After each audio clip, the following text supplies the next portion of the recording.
দীর্ঘ ১৭ বছরের নির্বাসিত জীবন শেষে দেশে ফিরেছেন বিএনপির ভারপ্রাপ্ত চেয়ারম্যান তারেক রহমানের স্ত্রী জুবাইদা রহমান। মঙ্গলবার দুপুরে শাশুড়ি ও বিএনপি চেয়ারপারসন খালেদা জিয়ার সঙ্গে লন্ডন থেকে ঢাকায় পৌঁছান তিনি। খালেদা জিয়ার সাথে একসঙ্গে ফিরলেও জুবাইদা রহমান থাকবেন ধানমন্ডিতে তার বাবার বাসা মাহবুব ভবনে। ইতিমধ্যে তার বাসার পরিষ্কার পরিচ্ছন্নতার পাশাপাশি সিসিটিভি ক্যামেরা স্থাপন থেকে শুরু করে সার্বিক নিরাপত্তা ব্যবস্থা নেওয়া হয়েছে। জুবাইদা রহমানের যাতায়াত ও নিরাপত্তার জন্য পৃথক যানবাহনের ব্যবস্থাও করা হয়েছে।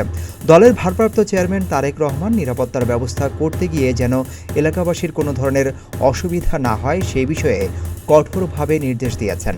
তার কথায়, নিরাপত্তার নামে মানুষকে বিরক্ত করা যাবে না, এটা স্পষ্ট নির্দেশ।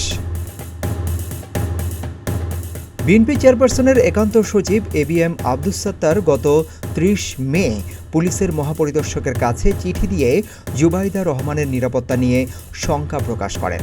সেই চিঠিতে গানম্যান, পুলিশ প্রোটেকশন, বাসায় আর্চওয়ে ও পুলিশ পাহারার দাবি জানানো হয়।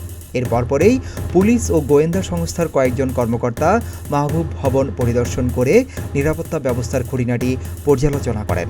এখন ওই ভবনে বসবাস করছেন তার মা সৈয়দা ইকবাল মান্দ বানু, বড় বোন শাহিনা জামান ও পরিবার।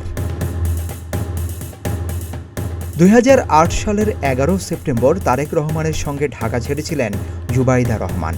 একই বছরের ২৬ সেপ্টেম্বর দুর্নীতি দমন কমিশন দুদক তাদের বিরুদ্ধে জ্ঞাত আয় বহির্ভূত সম্পদ অর্জনের অভিযোগে মামলা করে। মামলায় জুবাইদা রহমানকে ৩ বছরের কারাদণ্ড ও ৩৫ লাখ টাকা অর্থদণ্ড দেয় ঢাকার একটি আদালত। তবে গত বছর ছাত্র জনতার অভ্যুত্থানে শেখ হাসিনা সরকারের পতনের পর তার সেই সাজা স্থগিত করা হয়। ডেস্ক রিপোর্ট, প্রতিদিনের বাংলাদেশ।